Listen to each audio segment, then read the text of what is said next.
تقدیم می‌کند. نافرمانی مدنی به قلم هانری دیوید سوریو. راوی قاسم قرداغی. سال تولید 1397. ویرایش و پخش از مجله اینترنتی آوای بوف.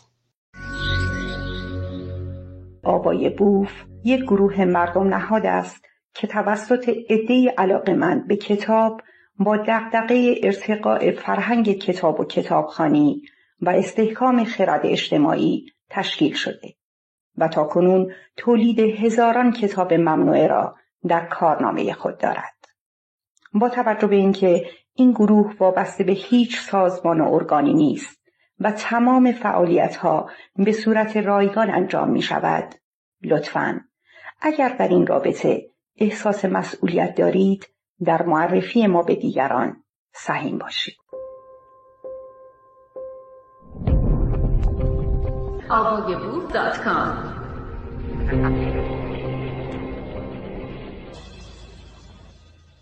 این شعار را صمیمانه می‌پذیرم که بهترین دولتی است که کمترین فرمان را صادر کند.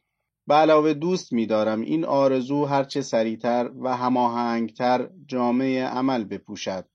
اگر این کار صورت گیرد، در نهایت به آنجا خواهد رسید که من نیز معتقدم، یعنی بهترین حاکمیتی است که اصلاً حکومت نکند و مردم هنگامی صاحب این حاکمیت خواهند شد که خود را برای داشتن آن آماده کرده باشند. در بهترین حالت دولت چیزی بیشتر از یک مصلحت نیست، اما معمولاً بیشتر حاکمیت‌ها و گاهی تمامشان ضد مصلحتند. اعتراضاتی که علیه یک ارتش مستقر صورت می‌گیرد، اعتراضاتی که پر اهمیت، پرشمار و البته در خور گسترشند، ممکن است نهایتاً به اعتراض بر علیه یک حاکمیت مستقر نیز منجر شوند.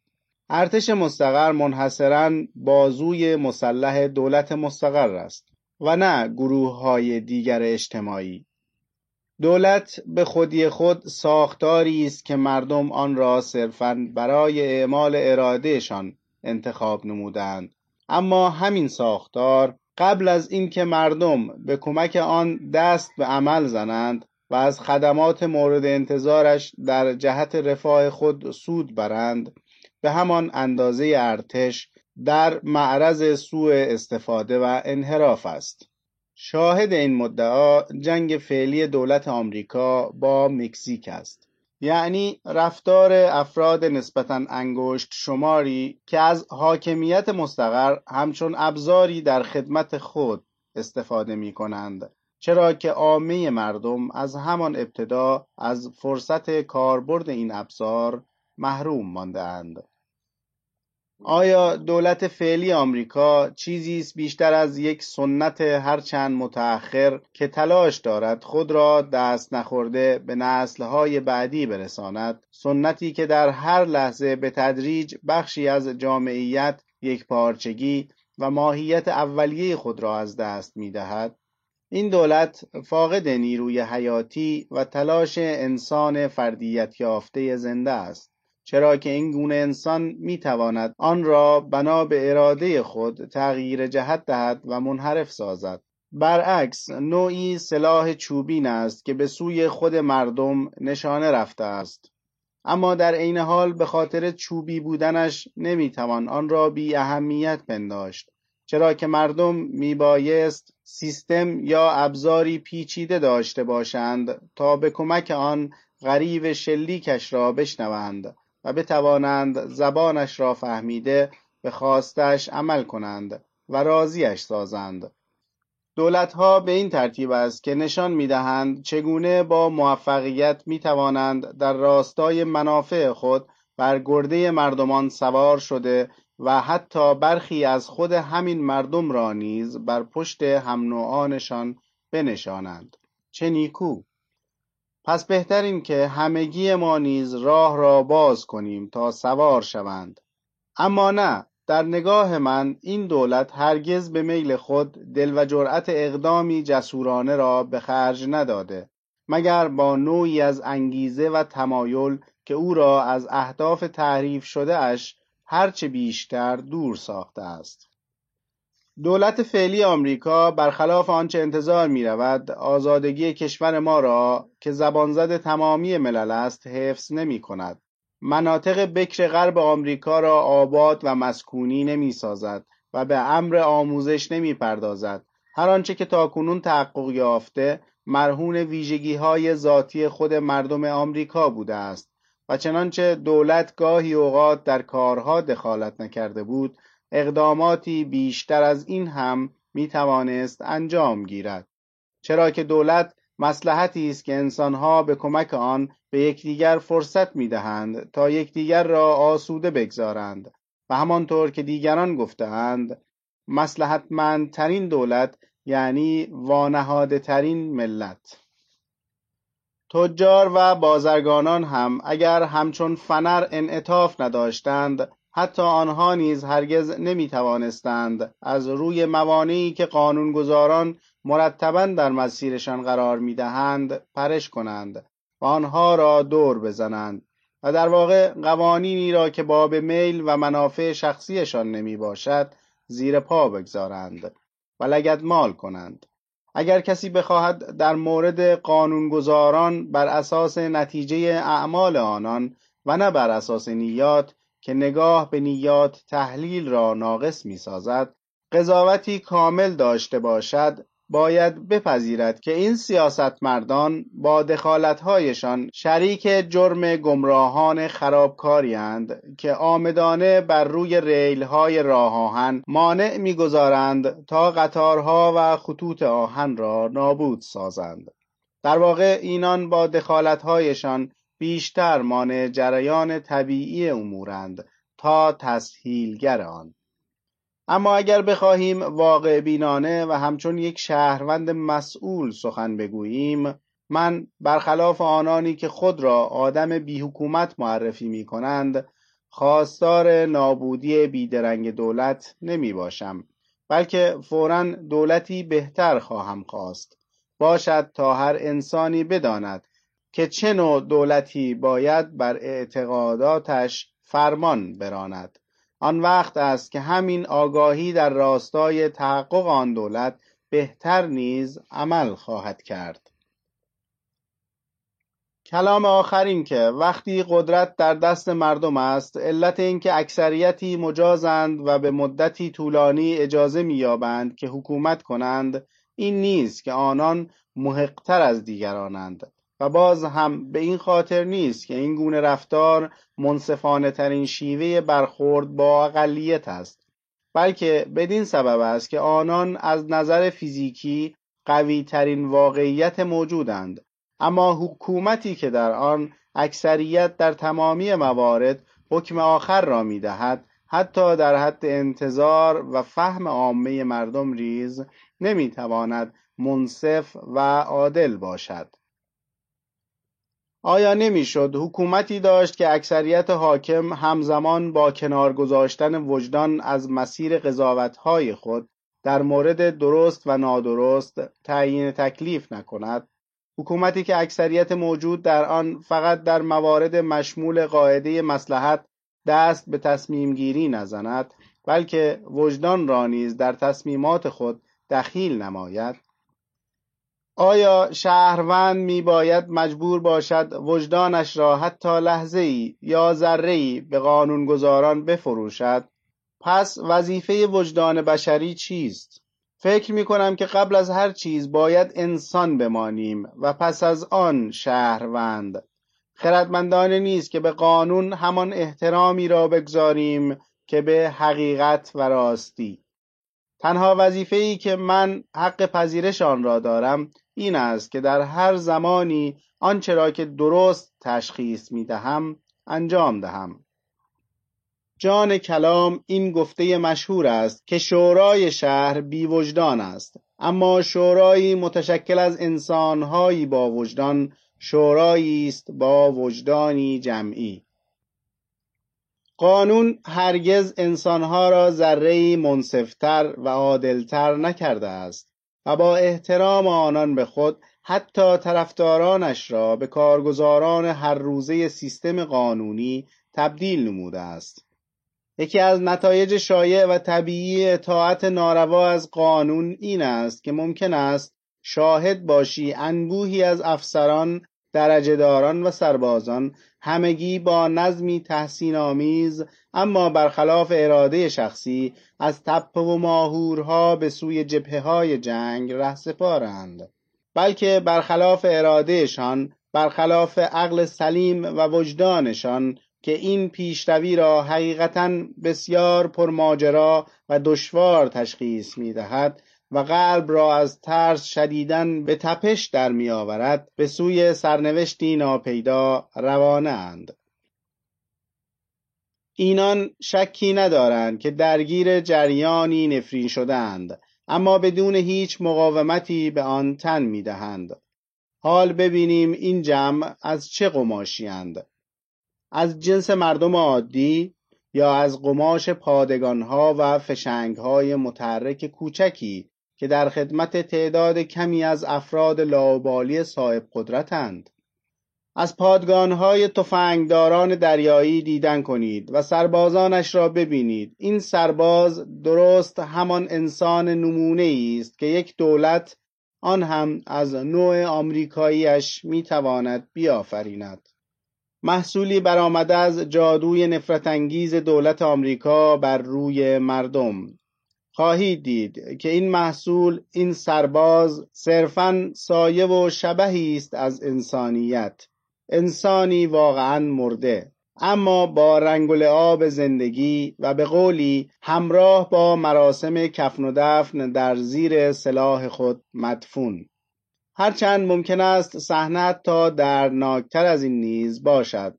بر فراز گوری که دلاورمان مدفونش بود، نه صدای طبلی، نه کلامی بر سر خاک، نه سربازی و نه شلیکی که به حرمت آخرین وداع، گاهی که افزار و یراقش را تندانه به زیر دیوارهای قلعه میرساندیم. چارلز وولف. توده های آدمیان به این ترتیب است که به حکومت خدمت می کنند، نه به منزله انسان بلکه با جسمشان. بیشتر به عنوان ماشین به خدمت حکومت در می آیند. این آدمیان همان نفرات ارتش مستقر رسمی و شبه نظامیان، زندانبانان، جایزه بگیران آشوبگر و از این قماشند. در بیشتر موارد در اینان اثری از تمرینی آزادانه، چه در زمینه قضاوت یا احساس اخلاقی، به چشم نمی آید، بلکه خود را تا سطحی پست همچون چوب و خاک و سنگ کاهش می دهند و چه بسا در آینده آدمک‌های چوبی همچون اینان بتوانند اختراع شوند که آنها نیز همچون اینان در خدمت هدف باشند. این اهداف و فرمانها به چیزی بیش از آدمک‌های ساخته از کاخ و کلوخ احتیاج ندارند. ارزش اینان فقط هم ارز اسبان و سگان است. با این وجود همین انسان‌هایند که معمولاً شهروند خوب به شمار می‌آیند.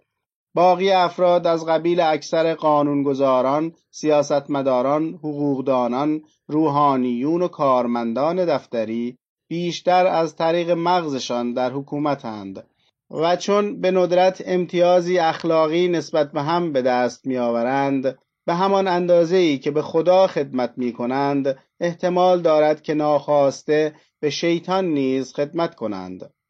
در مقابل تعداد اندکی هم از جمله قهرمانان، وطنپرستان، شهدا، مصلحین به معنای گسترده و نیز انسان‌های حقیقی از طریق وجدان بیدارشان به حکومت خدمت می‌کنند و به همین دلیل به وقت ضرورت بیشترین مقاومت را در مقابل دولت نشان می‌دهند. از این روز که حکومت معمولاً با آنان به مانند دشمن رفتار می‌کند. خردمند تنها هنگامی مفید است که انسان باقی بماند. وی خود را همچون موم تسلیم نمی سازد تا فقط مانع ورود باد از درز پنجره باشد، بلکه حداقل کاری که می کند این است که عطای حکومت را به لقایش می بخشد. پاک سرشت تر از آنم که بردگی بپذیرم، یا اینکه همچون خدمتگزار و ابزاری مفید فراش گوش به فرمانی باشم در رکاب هر حاکمی در هر کجای خاک. کینگ جان. طرفه این که هر فردی که تمامی وجود خود را در اختیار هم نوعانش می‌گذارد در چشم آنان بیخیر و خودخواه می‌آید، اما کسی که فقط بخشی از وجود خود را به آنان وامی گذارد بخشنده و انسان دوست شناخته می شود. این روزها آدمی اگر بخواهد انسان باقی بماند با دولت آمریکا چگونه باید برخورد کند؟ پاسخ من این است که نمیتوان بدون نفرت با آن همراهی کرد. من یک لحظه هم نمیتوانم تشکیلاتی سیاسی را به عنوان حکومتی خودی بپذیرم که در عین حال حکومت بردهداران نیز باشد. تمامی انسانها حق انقلاب کردن را میپذیرند، یعنی حق خودداری از وفاداری و تبعیت از حاکمیت و حق مقاومت در برابر آن، هنگامی که ستمگری یا بیکفایتیش عظیم و تحمل ناپذیر شده باشد.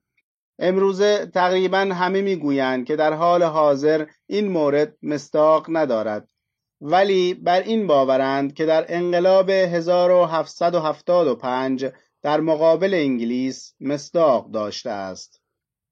اگر کسی به من می گفت که این حکومت بد است چون روی کالای خارجی معینی در بنادرش مالیات زیادی بسته است، احتمال اعتراض نکردنم به آن بسیار زیاد بود، چرا که می توانم بدون آن اجناس نیز زندگی را بگذرانم. تمامی ماشین ها استحکاک خود را دارند و ممکن است این استحکاک به قدر کافی بتواند در برابر نیروهای بازدارنده تعادل را برقرار سازد.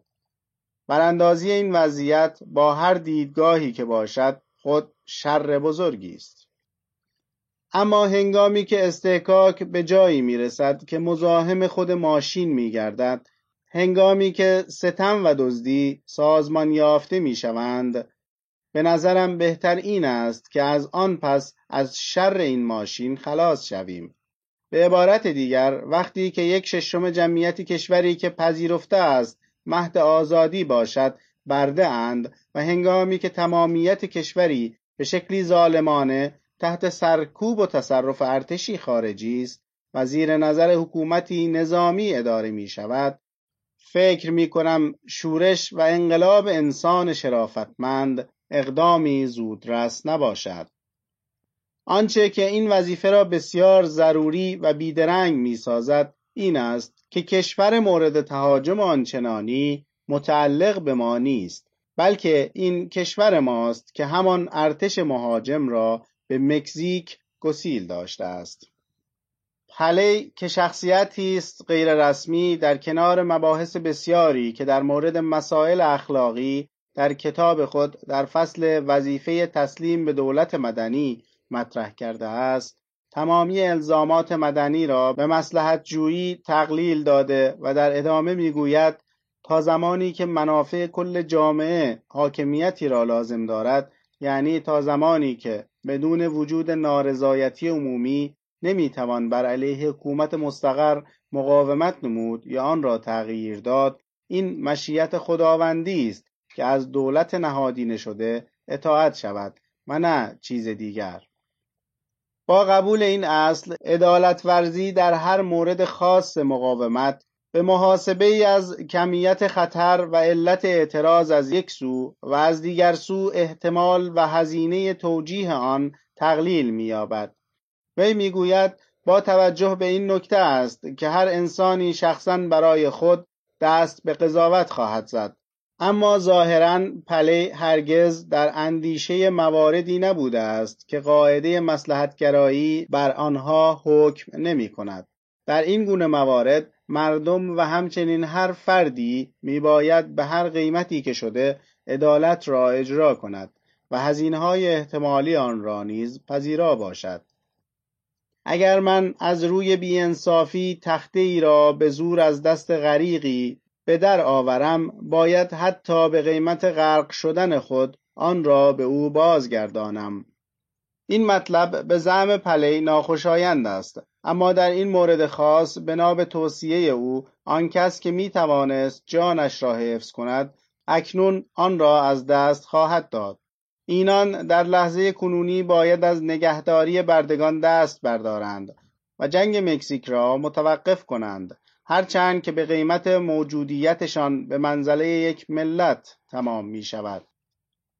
ملت‌ها در عمل با پلی موافقند، اما آیا کسی می‌تواند بپذیرد که حکومتگران ماساچوست نشین دقیقاً به آنچه که در بحران فعلی درست است عمل می‌کنند؟ خودفروشی درباری هرزه‌ای با جامه‌ای سیمین که به کاری تکراری وادارش ساختند و روحش را در میان خار و خاشاک به روی خاک کشیدند. اگر بخواهیم واقع بین باشیم، باید گفت مخالفان اصلاحات در ماساچوست صدها هزار سیاستمدار جنوبی نیستند، بلکه صدها هزار بازرگان و مزرعه‌دار شمالی اند که بیشتر از انسانیت به بازرگانی و کشاورزی علاقمندند و برعکس آماده اجرای عدالت به هر قیمت در مورد بردگان و مکزیکی ها نیستند. روی سخن من با دشمنان دوردست نیست، بلکه با کسانی است که در همین نزدیکی ها و در وطن ما میزیند و با آنانی که دورند همکاری و از آنها اطاعت می کنند. بدون وجود این نزدیکان دشمنان دوردست خطری ندارند. عادت کرده ایم بگوییم توده انسانها آمادگی ندارند و عجولند، چرا که بهبود و پیشرفت به آهستگی حاصل می شود و چون که اقلیت ناراضی و خواستار اصلاحات چندان عاقل‌تر یا بهتر از اکثریت نمی باشند. پس نمی باید برای اجرای اصلاحات عجله کرد و خود را به دست آنان سپرد. خیلی مهم نیست که اکثریت به همان خوبی تو که در اقلیتی باشند، به خوبی نیکی مطلقی باشند که در جایی ناشناخته حضور دارد و قدرت آن را دارد که با معجزه خود کل توده ها را به جنبش و سرزندگی وادارد. پس عجول مباش. باید توجه داشت که هزاران نفر وجود دارند که در نظر مخالف بردگی و جنگند، کسانی که با این همه در عمل کاری برای پایان دادن به این اوضاع صورت نمی‌دهند. کسانی که خود را فرزندان واشنگتن و فرانکلین می‌دانند، با دستانی در جیب می‌نشینند و می‌گویند که نمی‌دانند چه کنند و البته که کاری هم نمی کنند. کسانی که حتی مسئله آزادی بشر را نسبت به مسئله آزادی تجارت در مرتبه دوم می بینند و پس از خوردن شام به آرامی و در سکوت فهرست نرخ اجناس بازار را همراه با آخرین اطلاعیه‌های رسیده از جنگ مکزیک مطالعه می کنند و شاید روی هر دوی آنها به خواب می روند. از اینان میپرسم این روزها نرخ یک انسان با شرف و وطن پرست چند دلار است؟ تردید میکنند، تأسف میخورند و گاهی به حکومت عریضه مینویسند، اما مؤثر و قاطع اقدام نمیکنند. برای دیگران با کمال میل صبر خواهند کرد تا آنان شر را تازه نفس تر کنند و به تقویتش بپردازند، تا خود اینان نیز دیگر مجبور نباشند به خاطر بیعملی خود در راه خیر تأسفی بخورند و شر هم بتواند به یک باره قال قضیه را بکند. حد اکثر این که تنها یک رأی ارزان و بیارزش به صندوق میاندازند و هنگام عبور حقیقت از کنارشان با اکراه کلاهی به احترام او از سر بر می‌دارند.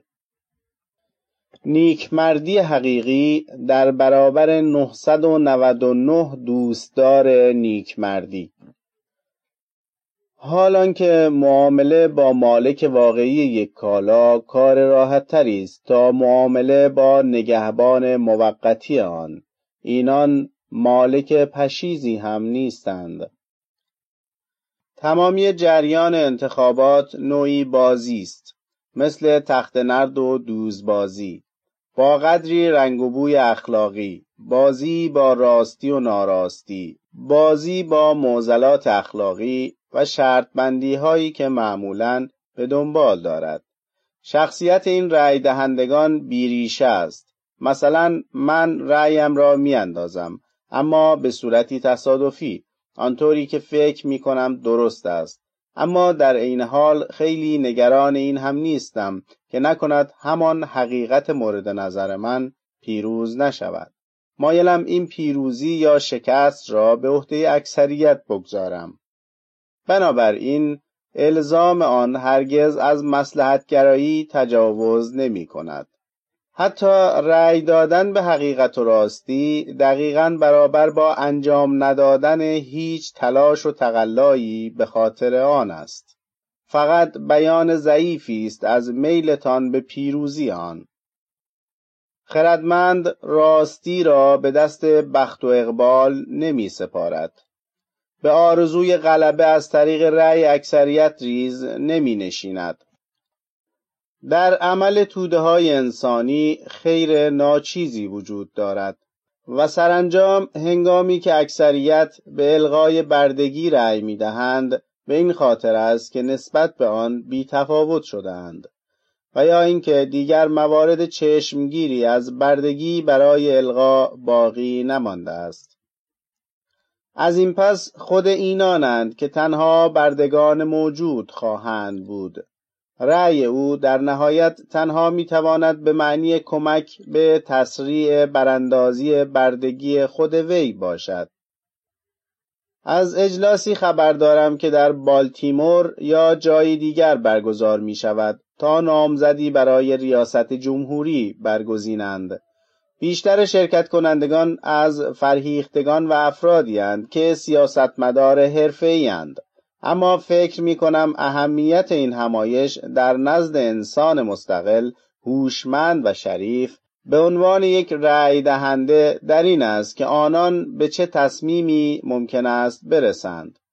با این وجود آیا ما از مزیت خرد و شرف امثال این انسان‌های شریف نباید سود ببریم؟ آیا نمی توانیم روی تعدادی رأی مستقل حساب کنیم؟ آیا افراد بسیاری در کشور ما وجود ندارند که در اجتماعات سیاسی شرکت نمی کنند؟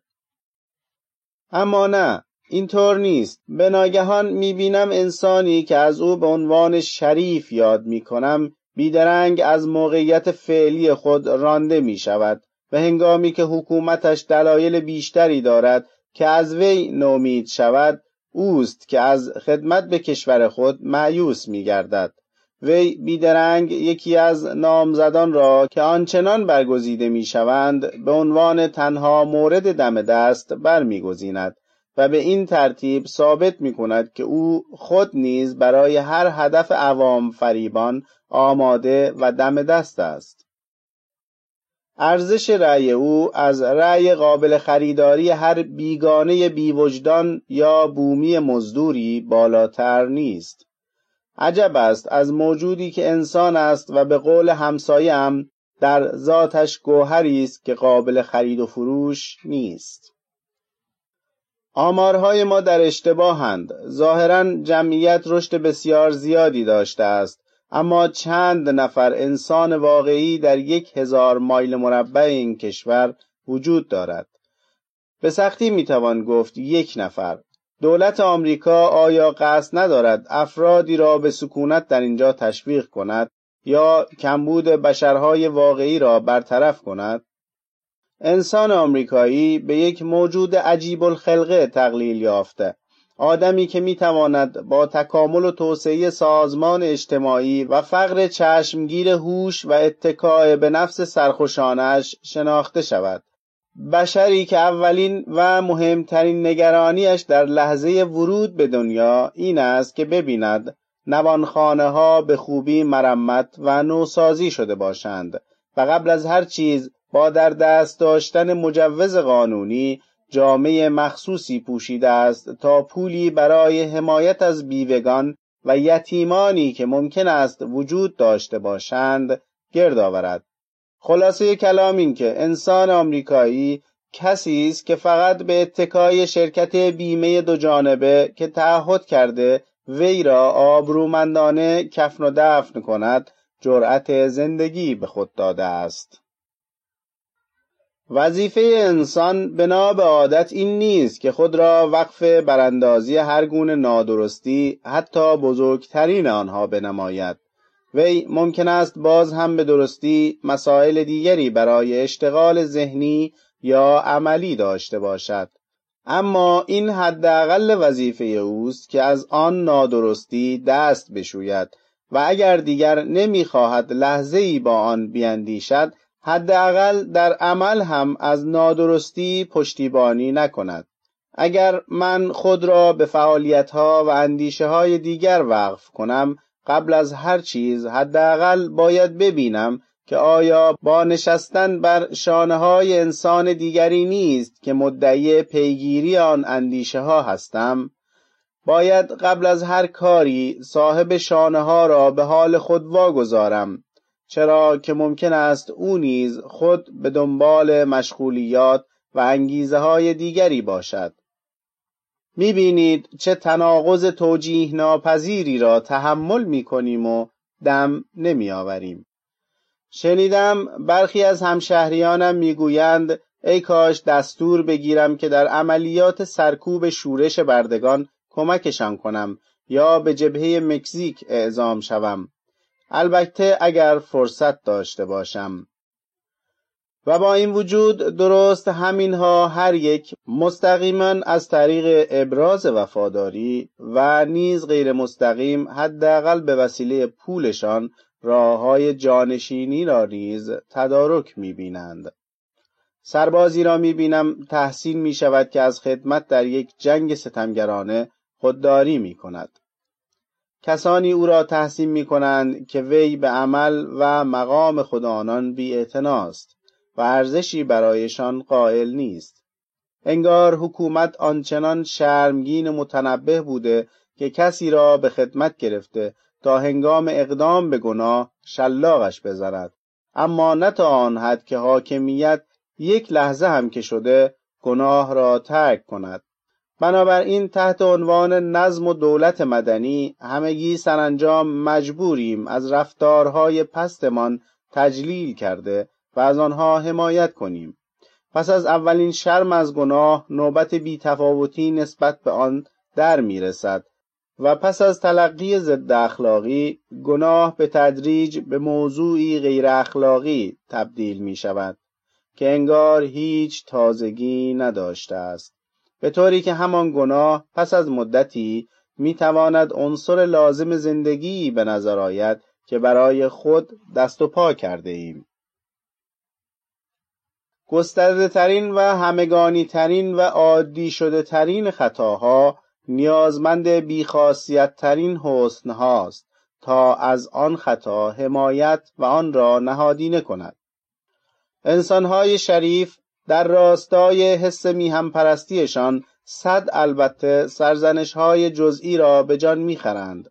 آنانی که در عین مخالف بودن با خصوصیات و اقدامات یک دولت وفاداری و حمایت خود را تقدیمش می‌کنند، بیشک هوشیارترین حامیان آن میباشند و به همین نسبت جدیترین موانع اصلاحاتند.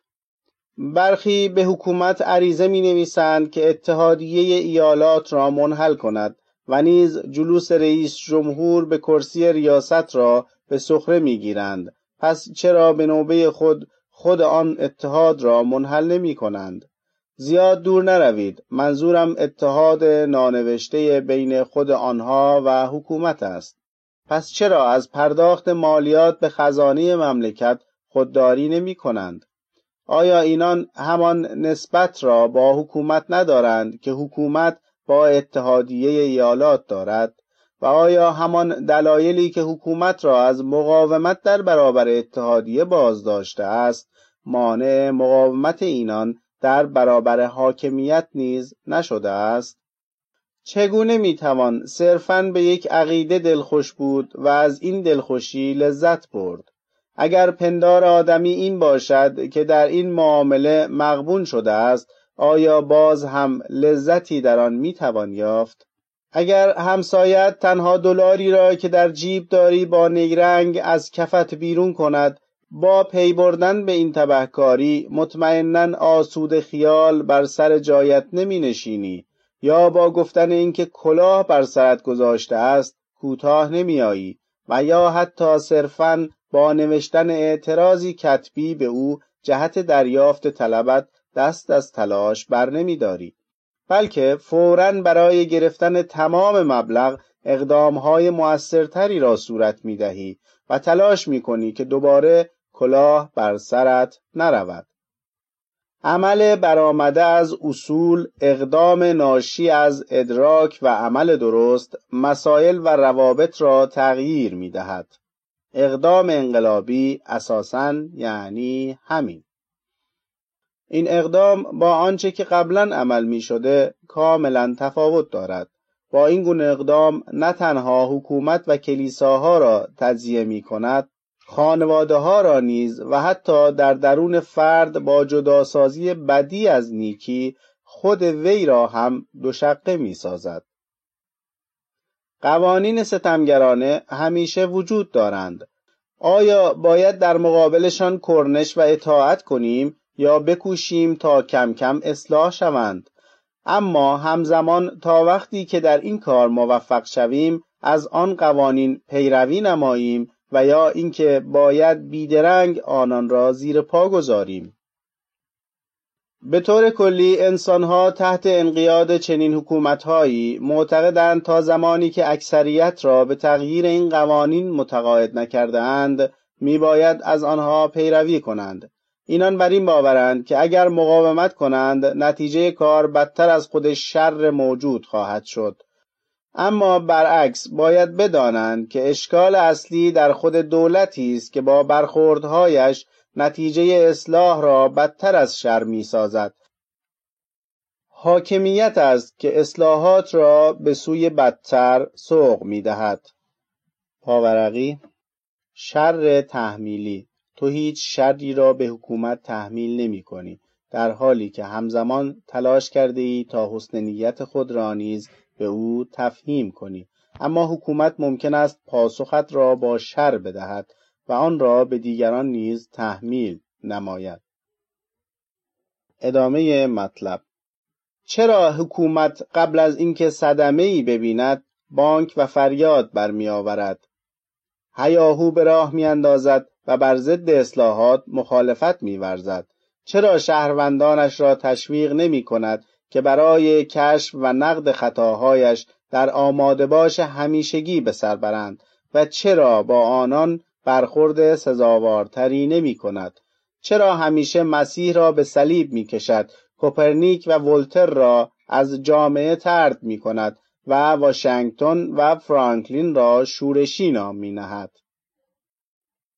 ممکن است کسی فکر کند که تکذیب عمدی و عملی اقتدار دولتی تنها خطایی بوده که هرگز توسط دولت جدی گرفته نشده است.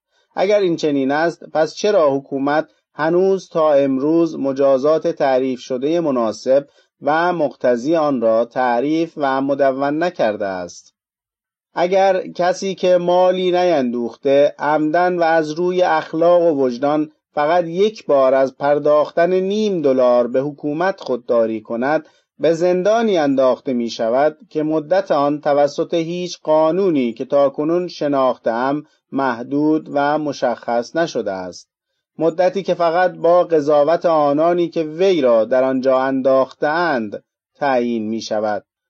اما اگر همین فرد 100 بار $0.5 از حکومت بدزدد، کمی بعد باز هم اجازه خواهد یافت که سراغ دزدی‌های بزرگتر از قبل برود. اگر بی‌عدالتی بخشی از استحقاق ضروری ماشین دولتی است، بهتر است به حال خود گذاشته شود، بگذار به همین روند ادامه دهد. شاید این ماشین به تصادف نرم و روان شود، اما مطمئناً فرسوده نیز خواهد شد. اگر ماشین بی‌عدالتی فنر، قرقره، طناب یا میلنگی ویژه و منحصر به فرد داشته باشد که یدکیش نایاب است، شاید گاهی فکر کنی که دست زدن به آن برای تعمیر اوضاع را بدتر خواهد ساخت، به طوری که مصداق از چاله به چاه خواهد شد. اما اگر ذاتش طوری است که از تو می‌خواهد تا عامل بی‌عدالتی نسبت به دیگری باشی، پس من قاطعانه میگویم قانون را زیر پا بگذار هستیت ضد آن استحقاق باشد تا ماشین نظام را متوقف سازد. آنچه من باید انجام دهم این است که مطمئن گردم در هیچ حالتی به نادرستی که محکومش میدانم تسلیم نخواهم شد. پاورقی. منظور از استحقاق در ماشین حکومتی به معنی مزاحمت‌ها و اخلال‌هایی است که مقررات وضعی حکومتی نسبت به آزادی فردی به وجود می‌آورند. اما ممکن است که نظریه پردازان این مزاحمت‌ها را برای به حرکت درآمدن چرخ دولت لازم و ضروری ببینند و آنها را توجیه کنند. به همین جهت در نگاه سرو در عین اینکه نافرمانی مدنی ضد استحقاق معرفی می شود، چوب لای چرخ دولت گذاشتن به معنی ایجاد استحقاق نیست، بلکه اقداماتی است که به هدف رفع موانعی انجام می گیرد که دولت به نام قانون، اما قانون ناعادلانه، در راه آزادی فرد گذاشته است، یعنی ضد استحقاق است. با این کار ماشین دولتی دارای استحقاق قدری روغنکاری می شود تا فضای تنفس بهتری برای آزادی فرد به وجود آید. پس با این تعبیر طبیعی است که ضدیت با این استحقاق گاهی اوقات مترادف با متوقف کردن ماشین حکومتی باشد. در میان راه‌هایی که حکومت ایالتی برای درمان زشتی‌ها پیش بینی کرده است، راه‌های اینچنینی نمی‌شناسم و ندیدم که نقض قانونش را مجاز بشناسد و آن را تحمل کند. برعکس، راه‌های پیشنهادی حکومتی وقت زیادی می‌گیرند و آدمی نیز عمرش به سرعت می‌گذرد. من کارهای دیگری هم دارم که باید سر وقتشان بروم. من برای بهتر کردن این دنیا پا به آن نگذاشتم، بلکه بیشتر برای زندگی در آن، چه خوب و چه بد، آمده‌ام. آدمی برای عمل کردن تمامی لوازم را در اختیار ندارد، به جز بعضی را، و چون نمیتواند هر کاری را انجام دهد، لازم نیست مجبور باشد که با این فرصت محدود به عمل اشتباه دست بیازد. عریضه نویسی به فرماندار یا مجلس همانقدر وظیفه من است که وظیفه آن دو، و تازه اگر آنها درخواست مرا نشنیدند، در آن صورت چه باید کرد؟ اما حکومت خود در این مورد راهی را پیش بینی نکرده است. همین قانون اساسی فعلیش مصداق واقعی شر است. ممکن است این نگاه برخوردی خشن، سرسختانه و آشتی ناپذیر به نظر آید، اما حاکمیت میباید با تنها روحی که میتواند این قانون را به درستی درک کند و سزاوار خطابهای آن قانون باشد، با حد اکثر ملاطفت و مهربانی برخورد کند، هرچند که دشوار و تلخ در نظرش آید. توضیح: و چه نیکو برخوردی دارند حکومتها در این و آن گوشه دنیا با بهترین جانهای شیفته‌ای که می‌خواهند به درست‌ترین وجهی در خدمتش باشند. بله، ملاطفت را در حق آنان به نهایت می‌رسانند. ادامه مطلب. آری، با نگاهی به تمامی تحولاتی که در راستای بهبود اوضاع انجام می‌گیرند، می‌بینیم آنها نیز به همین منوالند: تلخ، سرسختانه و تشنجزا، درست همانند تشنج بدن در هنگام تولد و مرگ. بی تردید میگویم آنانی که خود را ضد بردگی می‌دانند، قبل از اینکه به حقیقتی لطمه وارد کنند که در پی پیروزی آنند، باید به صورتی فوری و مؤثر حمایت جانی و مالی خود را از دولت ماساچوست قطع کنند و منتظر کسب اکثریت عددی در آینده نمانند. فکر می‌کنم اگر آنان بدون چشم داشته هیچ کمکی از طرف دیگر فقط خدا را در جناح خود داشته باشند، برایشان کافی است. به علاوه هر انسانی که درست کارتر از همسایگانش می باشد، اکثریتی تک نفره را نیز تشکیل داده است. سالی یک بار، نه بیشتر، همین دولت آمریکا یا نماینده‌اش، یعنی دولت ایالتی را مستقیما و چهره به چهره ملاقات می کنم، آن هم در چهره مأمور مالیاتش. این تنها شکل برخوردی است که آدمی همچون من به ناچار با دولت دارد. مأمور هم آشکارا می گوید که تو را می شناسم. نتیجه این که ساده ترین، مؤثرترین و در وضعیت فعلی اساسی ترین شکل برخورد با حاکمیت در این لحظه حساس و نیز عمیق ترین شکل بیان نارضایتی همدلانه و مشتاقانه نسبت به او این است که از حاکمیت دوری کنی. همسایه مدنی من، مأمور مالیات، درست همان کسی است که قرار است با او درگیر شوم، چرا که بالاخره به خاطر انسان هاست که چانه میزنم، نه به خاطر مشتی نوشتجات. وی همان کسی است که داوطلبانه انتخاب شده تا مأمور دولت باشد. وی چگونه به درستی خواهد دانست که چه کسی است و به عنوان مأمور دولت یا به منزله انسان چه اعمالی از او سر میزند، مگر اینکه مواظب باشد در نظر بگیرد که آیا با من که به عنوان همسایه برای وی احترام قائلم، مانند همسایه و انسانی همدل رفتار کند یا مرا مانند دیوانه و مخالفی برای صلح و آرامش ببیند. آیا او میتواند بدون اندیشه یا کلامی بی‌ادبانه‌تر و بی‌پرواتر از کلام من، بلکه دقیقاً مشابه رفتار من، بر این مانع حس همسایگی که تحمیلی از سوی حکومت است غلبه کند؟ به خوبی میدانم که اگر نه 1000، اگر نه 100، بلکه اگر 10 نفر انسان که بتوانم نام ببرم، بلکه اگر فقط 10 نفر انسان شریف، باز هم نه، اگر فقط یک انسان شریف در این ایالت ماساچوست که در تلاش برچیدن بردگی است در عمل وجود داشت، که حاضر بود از این مشارکت خارج شود و به همین خاطر در زندان ولایتش مبحوث میشد، همین به تنهایی میتوانست به معنی الغاء بردگی در آمریکا باشد. چرا که مسئله اصلی این نیست که آغاز کار ممکن است چقدر بی اهمیت در نظر آید. آنچه که یک بار به خوبی انجام شود برای ابد انجام شده است. ولی در عمل این چنین نیست و ما فقط عاشق صحبت کردن از خوبی هستیم.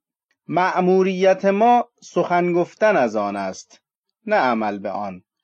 اصلاح طلبی فقط انبوه روزنامه ها را به خدمت می گیرد، اما نه آن تک نفر را. همسایه بسیار محترم من، سفیر ایالتی که اوقاتش را وقف حل مسئله حقوق بشر در مجلس شورا خواهد کرد، اگر جرأت بیشتری از خود نشان میداد و اگر به جای تهدید شدن به زندانهای کارولینا در جنوب قرار بود به خاطر اعتراض خود به حاکمان ماساچوستی در ایالت خود، یعنی ماساچوست، زندانی باشد، زندانی ایالتی آنقدر نگران که به جای پذیرش کوتاهی‌های خود گناه بردهداری را به گردن جنوبی‌ها می‌اندازد، هرچند که در حال حاضر فقط می‌تواند با اشاره به تهدید سفیر ایالتی خود از سوی جنوبی‌ها اقدامی صرفاً غیر دوستانه و نه دشمنانه از سوی آنان کشف کند که زمینه کمی اختلاف نظر با آنان باشد. قوه مقننه مطمئناً تا زمستان بعدی هم به طور کامل از موضوع دستگیری نماینده‌اش توسط دولت به خاطر حق‌گویی در ایالت خود دست بر نمی داشت و نسبت به مسئله به شدت پیگیر و حساس می شد. این چنین است حاصل عمل به خوبی و نه فقط صحبت صرف از آن. در حاکمیتی که بدون انصاف انسانها را به زندان می اندازد، طبیعی است که جای راستین انسان منصف نیز در زندان باشد. تا امروز تنها جایی که حاکمان ماساچوست برای جانها و روحهای نسبتاً آزادتر و امیدوارتر شهروندان خود تأمین کرده اند زندانهایش می باشد تا آنان را به نام قانون خودساخته‌شان از حکومت دور نگه دارند. همچنان که همین جانها عملاً و پیشاپیش با پیروی از آرمانهای خود از حکومت دور شده بودند. زندان همان جایی است که برده فراری، زندانی تعلیقی مکزیکی و سرخپوست فغان آمده از سیستم هم نوعان خود باید انسانهای دادگری را که حامیان خود می‌دانند در آنجا بیابند. زندان سرزمین تک افتاده اما آزاد و قابل احترامی است که حکومت نه آنانی را که بر له اویند بلکه آنانی را که بر علیه او می باشند در آن جای می دهد. تنها مأمنی است در یک حکومت بردهدار که انسان آزاد در آن می تواند با افتخار به سر برد. اگر کسانی فکر می کنند که با رفتن به آنجا نفوذشان از دست خواهد رفت، کلامشان دیگر به گوش حکومت نخواهد رفت و در حصار دیوارهایش دیگر نمی توانند دشمن به شمار آیند، خبر ندارند که راستی تا چه حد از ناراستی قوی تر است و از این نیز بیخبرند که با حضور خود در آنجا با شکوه تر و مؤثرتر می توانند با بیدادی که قدری از آن را خود چشیده اند مبارزه کنند. رأی کامل خود را به صندوق بینداز. رأی واقعیت را میگویم، نه فقط یک تکه کاغذ را، بلکه تمامی نفوذت را به کار گیر. اقلیت وقتی که خودش را با اکثریت مطابقت میدهد بیخاصیت است و حتی اقلیت هم نیست، اما هنگامی که با تمام قوا مانع ادامه کار میگردد مقاومت ناپذیر می شود. زمانی که حاکمیت بر سر دوراهی به زندان انداختن همه انسانهای منصف از یک سو و ترک جنگ تجاوزگرانه و بردهداری از دیگر سو قرار می گیرد، در ارتباط خود تردیدی راه نمی دهد. اگر امسال 1000 مرد مصمم می شدند که احکام ایالتیشان را نپذیرند، اقدامی خشن و خونین نمی توانست باشد. بالعکس، پرداخت آن مالیات هاست که خشونتبار و خونبار است، چرا که حکومت را قادر می سازد تا دست به خشونت زند و خون بیگناهان را به زمین بریزد. این در واقع انقلابی صلح‌آمیز است، اگر که چنین انقلابی ممکن باشد. در صورتی که مأمور مالیات یا هر مسئول خدمات دولتی از من بپرسد، همچنان که قبلا نیز پرسیده اند که پس من باید چه پاسخی درباره تو به مسئولین بدهم، پاسخم این است: اگر واقعا خواهان انجام کاری هستی، از شغلت استعفا بده. اما حتی به فرض اگر خونریزی هم به راه افتد، آیا پیش از آن هنگامی که رفتار حاکمیت وجدان را زخمی می سازد، همین خود نوعی از خونریزی به حساب نمی آید؟ در اثر این جراحت مردانگی و جاودانگی واقعی انسان از دست می رود و او را به مرگی دائمی دچار می سازد. من خود این خون را حتی همکنون هم به زمین ریخته می بینم. در مورد نپرداختن مالیات به جای مصادره اموال خاطی، پیشنهاد من این است که وی را زندانی کنند، هرچند که هر دو مجازات به یک هدف خدمت می کنند، چرا که آنان که نابترین حقیقت را پی می گیرند و به همین خاطر دشمنترین افراد نسبت به حکومت فاسدند، عموماً اوقات زیادی را صرف گردآوری مال نمی کنند و معمولاً آه در بساط ندارند. در نگاه اینان خدمات حکومتی آنچنان ناچیز است که در مقابل آن مالیاتی جزئی هم طبعاً غیر منصفانه و بیش از حد به نظر می آید، به ویژه اگر که خود را موظف بدانند درآمد خود را با کار واقعی، آن هم کارگری، به دست آورند. در صورتی که شخصی وجود داشت که بدون استفاده از پول زندگی خود را می‌گذراند، خود حکومت هم در مالیات بستن به او تردید می‌کرد. اما فرد ثروتمند، بدون اینکه بخواهم مقایسه نفرت‌آوری کرده باشم، برای همیشه خود را به نهادی که وی را ثروتمند ساخته است فروخته است. به بیانی مطلق، هر قدر ثروت بیشتر همانقدر خیر کمتر، چرا که ثروت بین انسان و اهدافش قرار می‌گیرد، آنها را از وی دور می‌سازد و قطعاً خیر چشمگیری در کسب آن نیست. کسب ثروت بسیاری از سوالاتی را که در دوران نابرخورداری میباید پاسخ میداد منفی میکند و در عین حال تنها پرسش نوینی که مطرح میسازد سؤال سخت اما بیفایده است که چگونه خرجش کند. به این ترتیب است که شالوده اخلاقیش فرو میریزد. فرصت‌های زندگی با افزایش آنچه که ابزار نامیده می‌شوند کاهش می‌یابند. بهترین کاری که انسان می‌تواند در زمان ثروتمندی برای اعتلاع روحش انجام دهد این است که تلاش کند آن رویاهایی را عملی سازد که در زمان فقرش او را سرگرم می‌ساختند. مسیح پاسخ هرودی‌ها را به درستی در مشتشان نهاد. وی گفت مالیات معبد را به من نشان دهید. یکی از حاضران درهمی از آستین به در آورد و به وی نشان داد.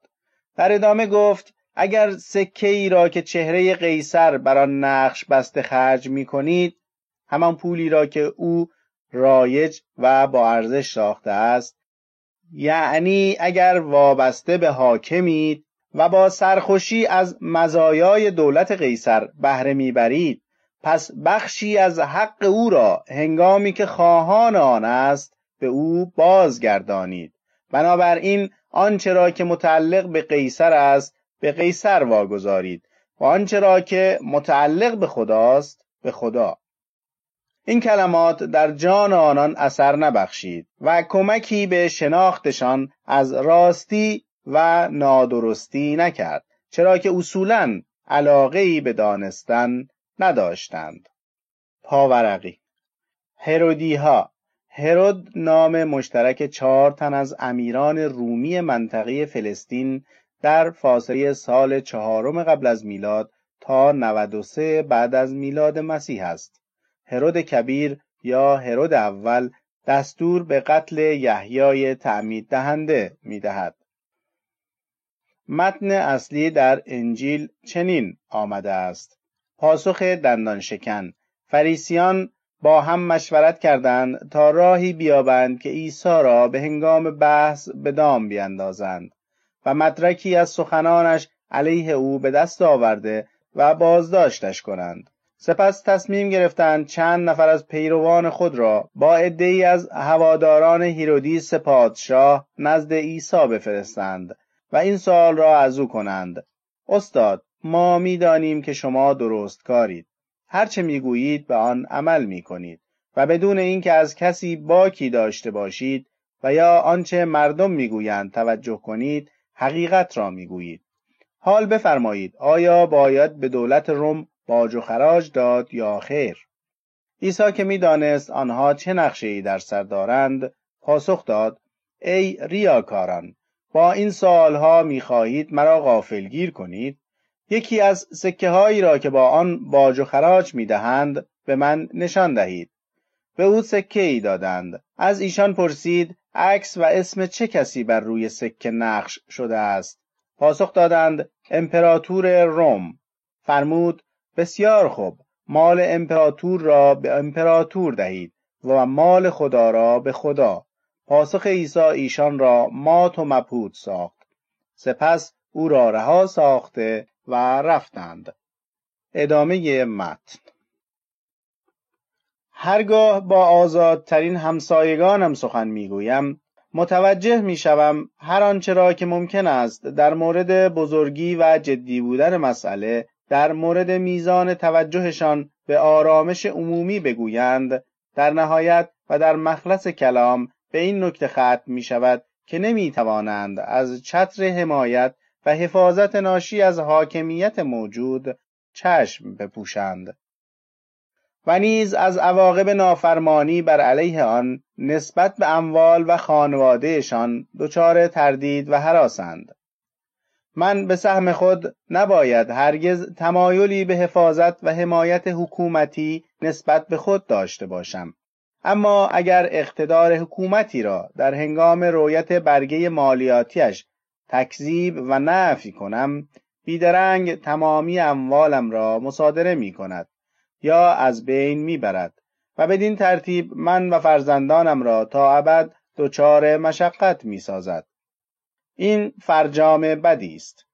به همین علت است که انسان برایش غیر ممکن است بخواهد شرافتمند باقی بماند و در عین حال به ظاهر در آسایش زندگی کند. اندوختن مال ارزشی ندارد، چرا که مطمئناً دوباره از دست می رود. باید زمینی را اجاره یا در اختیار بگیری، زراعت کوچکی در آن راه بیندازی و محصولش را بیدرنگ مصرف کنی. باید در درون خودت زندگی کنی و همیشه با گام‌های آماده برای آغازی دوباره به نیروی اراده خود متکی باشی. انسان اگر از همه جهات رعیت خوبی برای دولت عثمانی باشد، ممکن است حتی در آنجا هم ثروتمند شود. کنفوسیوس می گفت اگر حکومتی خردمندانه عمل کند، این فقر و فلاکت است که شرم‌آور خواهد بود. اما اگر حکومتی بیخردی کند، این ثروتمندان و اشرافند که وجودشان شرم‌آور است. من میگویم نه، تا زمانی که خواستارم حمایت ماساچوست نشینها حتی در یک بندر دورافتاده جنوبی هم شامل حال من شود، بندری که مثلا آزادی من در آن به خطر افتاده است، یا تا زمانی که با تلاشی مسالمت آمیز صرفاً سرگرم کشت و کار و توسعه زراعت خود در وطنم می باشم، همزمان قادرم که از حمایت از دولت ماساچوست و حق آنان نسبت به اموال و زندگیم خودداری کنم. برای من از هر نظر هزینه نافرمانی از هزینه اطاعت از دولت کمتر است. در صورت اطاعت است که باید احساس خفت کنم. چند سال قبل حکومت از سوی کلیسا با من برخوردی داشت و به من دستور داد مبلغی را در حمایت از یک روحانی که پدرم و نه خودم که در جلسه موعظه‌اش شرکت می کرد بپردازم. حکومت به من دستور می داد پول را بده وگرنه به زندان خواهی افتاد. من از پرداخت آن مبلغ خودداری کردم، اما متاسفانه فرد دیگری به جای من مالیات را داد در آن زمان نمیتوانستم قبول کنم که چرا مدیر مدرسه باید از کشیش حمایت کند اما کشیش از مدیر مدرسه نه. چون من مدیر مدرسه دولتی نبودم بلکه با شهریه داوطلبانه شاگردان گذران می‌کردم. سر در نمی‌آورم که چرا نباید دبیرستان مانند کلیسا صورت حساب مالیاتی از مردم بخواهد و حکومت را مجبور به حمایت از خواسته‌اش کند. به هر حال به توصیه نمایندگان شورای شهر مجبور شدم اطلاعیه‌ای به این مضمون صادر کنم. بدین وسیله تمامی اهالی بدانند که من هنری سورو مایل نیستم عضو هیچ انجمنی شناخته شوم که رسما به آن نپیوستم. این بیانیه را به دبیر شورای شهر تسلیم کردم که در حال حاضر نیز نزد اوست. حکومت از آن پس با دانستن اینکه مایل نیستم عضو آن کلیسا شناخته شوم دیگر هرگز درخواستی مشابه از من نداشته است، هرچند مدعی بود که در آن زمان میباید بر روی فرض پیشین خود پافشاری میکرد. اگر میدانستم که چگونه متن بیانیه را بنویسم باید مفصلا از تمامی انجمنهایی که امضایی در آنها نداشتم با نام و نشان کناره‌گیری میکردم، اما نمیدانستم که از کجا میتوانم فهرست کاملی از آنها به دست بیاورم. 6 سال مالیات سرانه ندادم. به همین خاطر یک بار به زندان افتادم، البته فقط یک شب. در آنجا در حالی که ایستاده بودم و دیوارهای ضخیم سنگی 60 یا 90 سانتی، در چوبی آهنی 30 سانتی و شبکه فلزی مانع نور را نگاه می کردم، نمی توانستم مانع شگفتی خود از حماقت نهادی شوم که با من طوری رفتار می کرد که انگار که فقط از جنس گوشت و خون و استخوانم، پس در نتیجه می تواند مرا زندانی کند. با خود می گفتم بایستی در دراز مدت به این نتیجه رسیده باشد که به زندان انداختن من بهترین نوع استفاده از گوشت و خون و پوست من است و هرگز به این فرصت نیندیشیده که به صورتی دیگر از وجود من استفاده کند. می دیدم که اگر دیواری از سنگ بین من و همشهریانم فاصله انداخته است، دیواری بسیار ضخیمتر و نفوذناپذیرتر در مقابل آنان وجود دارد که برای اینکه همچون من آزاد باشند باید از آن عبور کنند. حتی یک لحظه هم احساس دربند بودن نکردم و دیوارهای آنجا به نظرم اتلاف سنگ و آهک رسیدند. حس می کردم انگار که تنها من از میان تمامی همشهریانم مالیاتم را پرداختم و بدهکار کسی نیستم. واضح بود که آنان نمی دانستند چگونه با من رفتار کنند، اما رفتارشان با من مشابه رفتار با اوباش بود. در هر تهدید و تشویقشان اشتباهی احمقانه وجود داشت، چرا که می اندیشیدند آرزوی اصلی من رفتن به آن سوی دیوار سنگی است. از اینکه می دیدم با چه دقت و تلاشی در را به روی تعاملات و اندیشه های من می بستند، تعاملاتی که بدون هیچ مانع و رادعی باز هم به دنبال آنان از زندان به بیرون می زدند، کاری جز تبسم از دستم بر نمی آمد. همین تأملات بودند که واقعاً خطر اصلی به نظر می آمدند. چون دستشان به اندیشه من نمی رسید، به نتیجه رسیده بودند که کالبدم را مجازات کنند، درست مانند کودکان که وقتی زورشان به کسی که می خواهند آزارش دهند نمی رسد، به سراغ سگش می روند.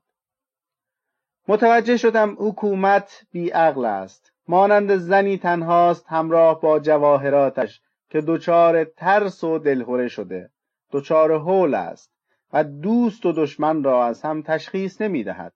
به همین خاطر تهمانده احترامم را نسبت به او از دست دادم و برایش متاسف گشتم. می‌بینم که حکومت هیچگاه خود را عامدانه مخاطب ادراک فرد قرار نمی‌دهد، نه از نظر فکری و نه اخلاقی، بلکه تنها با جسم و حس وی مقابله می کند. حکومت به توانایی فوق‌العاده‌ای همچون هوش یا صداقت برتر مجهز نیست، مگر توان فیزیکی فوق‌العاده.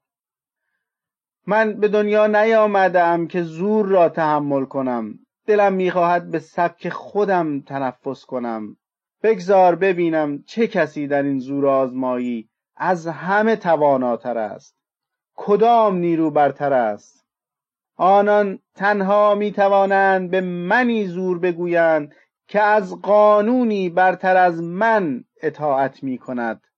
آنان مرا مجبور می‌سازند تا مانند خودشان باشم. نمی‌توانم قبول کنم انسان‌هایی وجود داشته باشند که تحت فشار توده‌ای از انسان‌های دیگر به این یا آن شکل زندگی مجبور شوند. این دیگر چه نوع زندگی است؟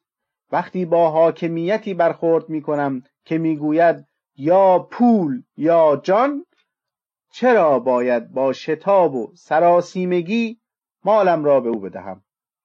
ممکن است حکومت درگیر مخمسه‌ای بزرگ باشد و نداند که چه می‌کند.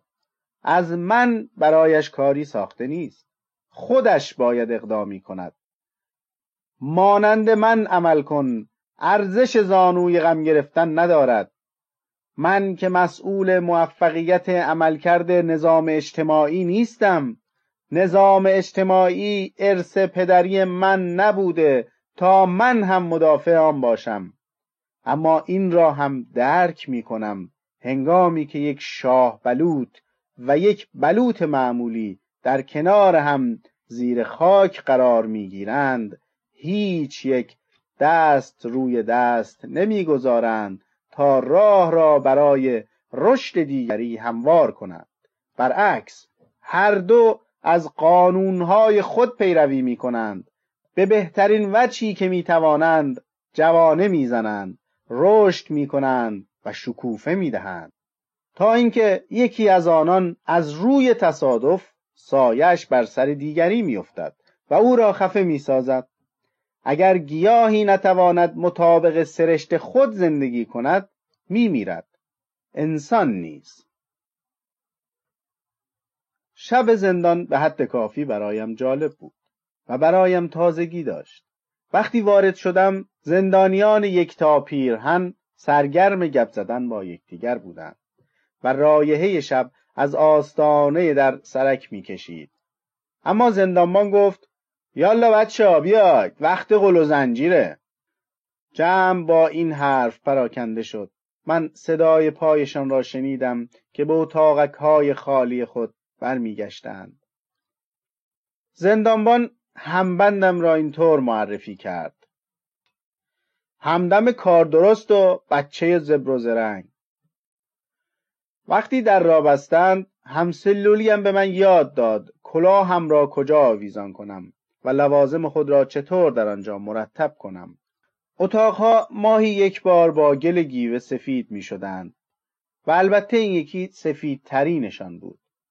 امکانات بسیار بسیار ساده ای داشت و احتمالاً تمیزترین آپارتمان شهر می توانست باشد. او طبیعتاً می‌خواست بداند از کجا آمدم و چرا زندانی شدم. وقتی جریان را به او گفتم، به نوبه خود همون سوال را از او پرسیدم. البته با این فرض که آدم درستی است، فرضی که همیشه به آن اعتقاد خواهم داشت. گفت: میپرسی چرا؟ چون مرا به آتش زدن یک کاهدانی متهم کردند، اما من هرگز آن کار را نکردم. تا آنجایی که توانستم کشف کنم، احتمالاً قضیه به این شکل بوده است که در حال مستی در یک کاهدانی خوابیده و چپقش را در آنجا چاق کرده و به این ترتیب کاهدانی آتش گرفته. به زیرکی شهره بود و 3 ماهی میشد که در انتظار دادگاه در آنجا منزل داشت. احتمالاً مدتی طولانی تری را باید به همین خاطر در آنجا طی می‌کرد، اما با این حال کاملا سر به راه و قانع بود، چرا که خوابگاهی مفت به چنگ آورده بود و حس می‌کرد که با او خوشرفتاری می‌شود. پنجره ای را او اشغال کرده بود و من هم دیگری را. فهمیدم که انسان اگر مدت زیادی آنجا بماند، کار اصلیش نگاه کردن به بیرون پنجره خواهد بود. چیزی نگذشت که با همه سوراخ سنبه هایی که در سلول باقی مانده بود آشنا شدم. فهمیدم زندانیان قبلی از کجا فرار کردند و کدام میله اره شده و تاریخچه ساکنین مختلف آن اتاقک چه بوده. چون کم کم متوجه شدم که حتی اینجا هم برای خود تاریخی دارد و نقل‌هایی که هرگز در آن طرف دیوارهای زندان بر سر زبانها نمی‌افتد. احتمالاً این تنها خانه است در شهر که ابیاتی در آن به رشته نظم در می‌آیند و پس از آن به دیگران عرضه می‌شوند، اما رسماً به انتشار در نمی‌آیند. فهرستی طولانی از اشعار برخی مردان جوان که معلوم شده بود می‌خواستند فرار کنند به من نشان داده شد. آنان با خواندن این اشعار از خود انتقام می‌گرفتند. از ترس اینکه مبادا همبندم را هرگز دوباره نبینم، تا آنجایی که می‌توانستم در مورد خودم به او نم پس ندادم. در پایان گفتگو جای خوابم را نشان داد و خاموش کردن چراغ را به من سپرد. دراز کشیدن یک شب در آنجا مانند سفر به سرزمینی دوردست بود که هرگز تصور رفتن به آن را نکرده بودم. به نظرم رسید که قبلا هرگز صدای ساعت شهر و جنب و جوش‌های شبانه بیرون از آن را نشنیده بودم، چرا که در اینجا با پنجره بازی خوابیده بودم که پشت میله ها بود، انگار که روستای موطنم را در قرون وسطا می دیدم، در حالی که کنکورد ما بدل به یکی از شاخه‌های رود راین در آلمان شده بود و تصاویر شهسواران و دژهای آنان از پیشا پیشم رژه می رفتند. آواهایی که در خیابان می شنیدم اصواتی عادی نبودند، بلکه آوای شهروندان متشخص قدیمی آلمانی بودند. من بیننده و شنونده اجباری جنب و جوش هایی بودم که در آشپزخانه قهوه‌خانه کناری جریان داشت. تجربه‌ای کاملا نو و کمیاب برای من. این نگاهی بود از نزدیک به شهر موطنم. من خود را تا حدی از جریانات شهرم باخبر می دانستم، اما قبلا هرگز نهادهای آن را ندیده بودم.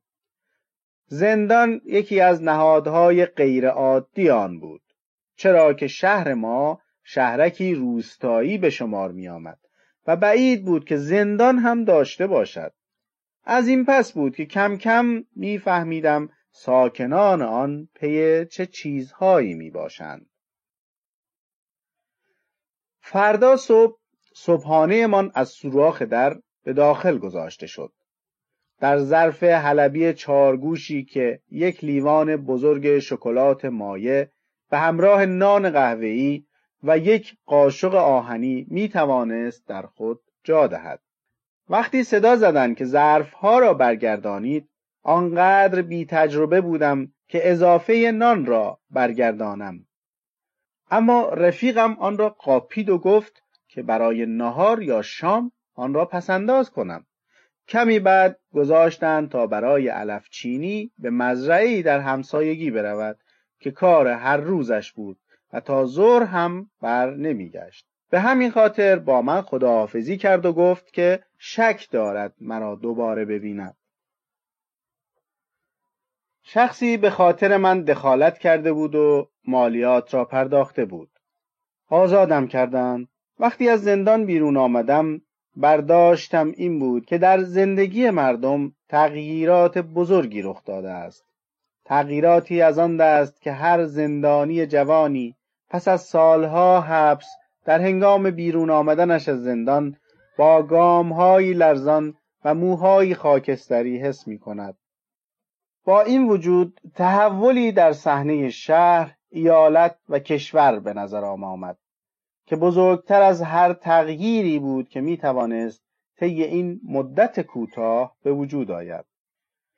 علاوه بر اینها توانستم حاکمیتی را که زیر سایه‌اش زندگی کرده بودم از آن هم واضح‌تر و شفافتر ببینم. فهمیدم مردمی که بینشان زندگی می کردم تا چه حدی می شود به عنوان همسایگان و دوستانی خوب بر رویشان حساب کرد. دریافتم دوستیشان تنها برای روزهای خوشی است. اصلاً میلی به درستکاری ندارند. سرشتشان به همراه پیش‌داوری‌ها، تعصبات و خرافاتشان آنچنان از من دور است که سرشت چینی‌ها و مردم مالزی. در فداکاری‌هایشان برای بشریت دست به هیچ خطری نمی‌زنند، حتی در حد اموالشان. در نهایت اینکه خیلی هم شریف نیستند، به طوری که با دزد همان گونه رفتار می‌کنند که دزد با آنان و امیدوارند با کمک برخی مراسم مذهبی ظاهری، قدری نماز، روزه، دعا و پرسه زدن گهگاهی در یک مسیر سرراست بی خطر اما بی فایده روح خود را نجات بخشند. شاید این قضاوت در مورد آنان قضاوتی خشن باشد، چون باور دارم که بسیاری از آنان از داشتن نهادی به نام زندان در روستایشان بیخبرند. در روستای ما قبلا رسم بود وقتی بدهکار فقیری از زندان آزاد میشد، آشنایانش برای خوشامدگویی به او انگشتانشان را به صورت متقاطع به نشانه میله‌های پنجره زندان بر روی هم می‌گذاشتند و از پشت آنها می‌گفتند خوش آمدی. اما این بار همسایگانم در مورد من اینگونه برخورد نکردند. در عوض اول مرا و بعد یکدیگر را نگاه کردند، انگار که از سفری دور و دراز برگشتم. وقتی که به زندان افتادم به کفاشی رفته بودم تا کفش تعمیریم را تحویل بگیرم. صبح روز بعد وقتی که آزاد شدم به راه افتادم تا کارم را تمام کنم و بعد با کفش‌های پوشیده خود را به ضیافت زغالخته میهمان کردم. زغالخته هایی که بی‌صبرانه در حسرت دستان مشتاق من بودند. و چون اسبم در مدت کمی زین و یراق شد، تنها نیم ساعت بعد در میان یک بیشه زغالخته بودم که بر روی یکی از بلندترین تپه هایمان قرار داشت، تنها 3 کیلومتر دورتر. اینجا بود که حاکمیت دیگر در هیچ عرصه‌ای حضور و بروز نداشت. این بود کل ماجرای زندانهای من. آوایبوف.com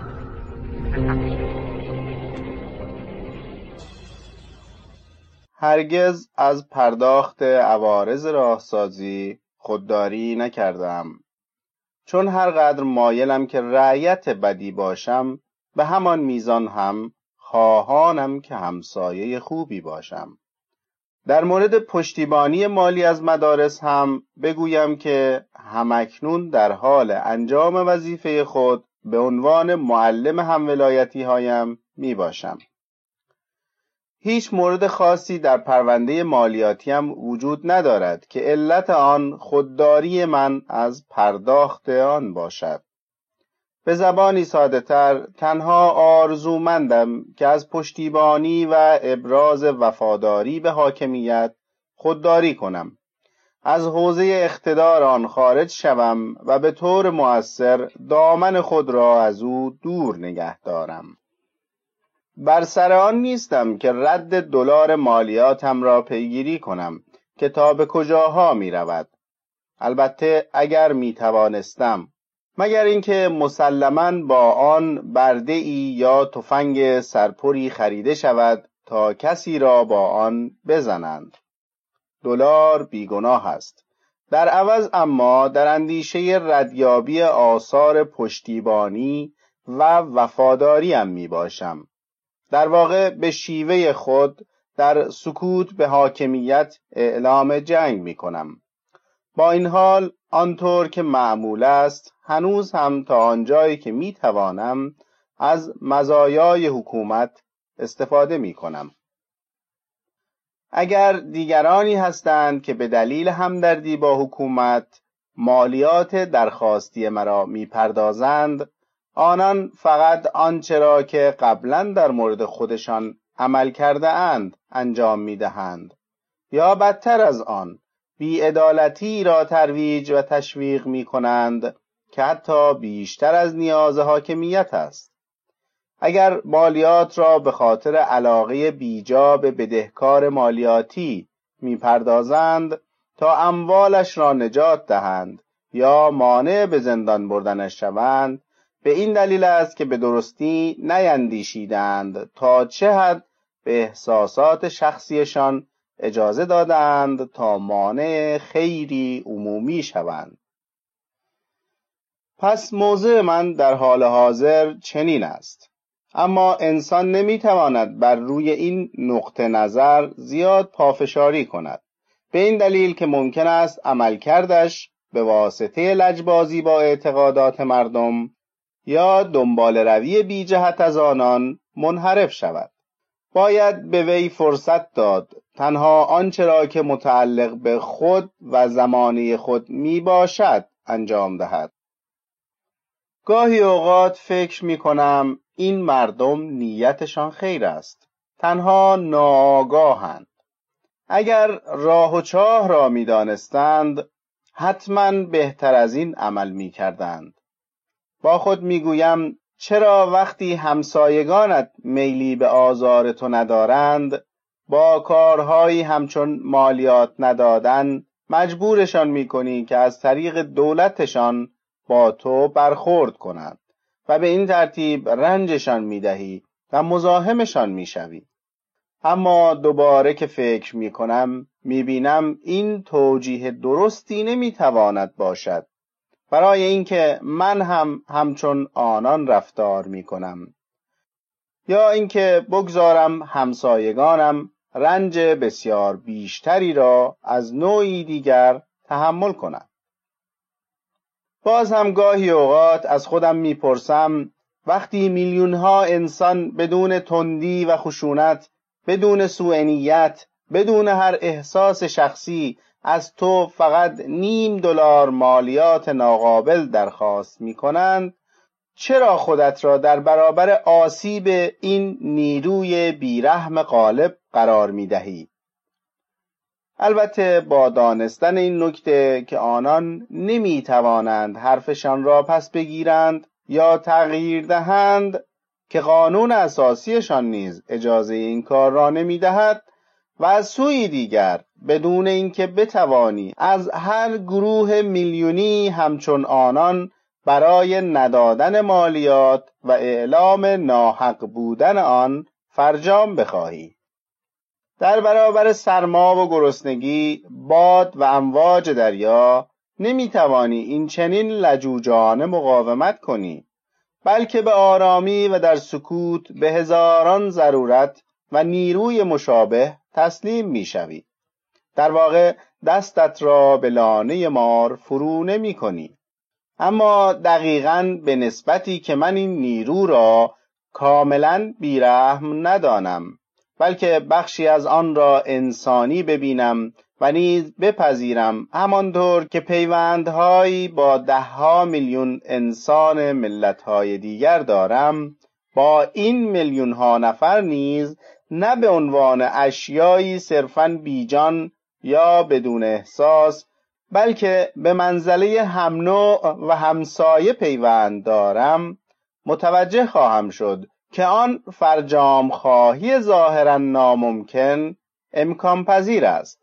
قبل از هر کاری و بیدرنگ توسط خود آنان از حکومت و سپس توسط آنان از خودشان. اما اگر عمدن دستم را به داخل لانه مار فرو کنم، شکایتی از مار و یا خالق مار نباید داشته باشم و تنها باید خودم را سرزنش و متهم کنم. اگر می توانستم خود را مجاب کنم که حق دارم انسانها را همانطور که هستند بپذیرم و با آنان همانطور رفتار کنم و به دلایلی برخلاف خواسته ها و انتظاراتم از آنچه که من و آنها باید باشیم عمل کنم، آنگاه مانند یک مسلمان و مؤمن باید تلاش می کردم که با حوادث همانطور که هستند بسازم و بگویم که خواست خداست. و از این بالاتر تفاوتی است بین مقاومت در برابر این نیرو و مقاومت در برابر یک نیروی مطلقاً حیوانی یا طبیعی، چرا که می توانم در برابر این پدیده با قدری اثر بخشی مقاومت کنم، اما نمی توانم مانند اورفئوس متوقع باشم که طبیعت سنگها، درخت و جانوران را تغییر دهم. پاورقی. اورفئوس شخصیتی تاریخی به عنوان بنیانگذار اورفیسم یا شخصیتی کاملا اساطیری.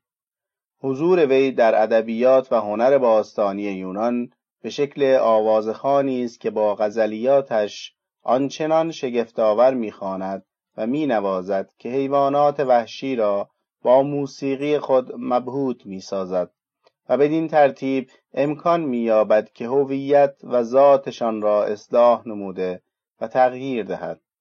وی از دنیای زیرزمینی مردگان بازدید می‌کند و خدای این دنیا را مجاب می‌سازد که همسرش یوردیگ را از دنیای مردگان آزاد کند، اما به این دلیل که به قولش مبنی بر نگاه نکردن به سیمای همسر تا زمانی که به دنیای زندگان نرسیدند وفا نمی‌کند، مجازات می‌گردد و او را دوباره از دست می‌دهد.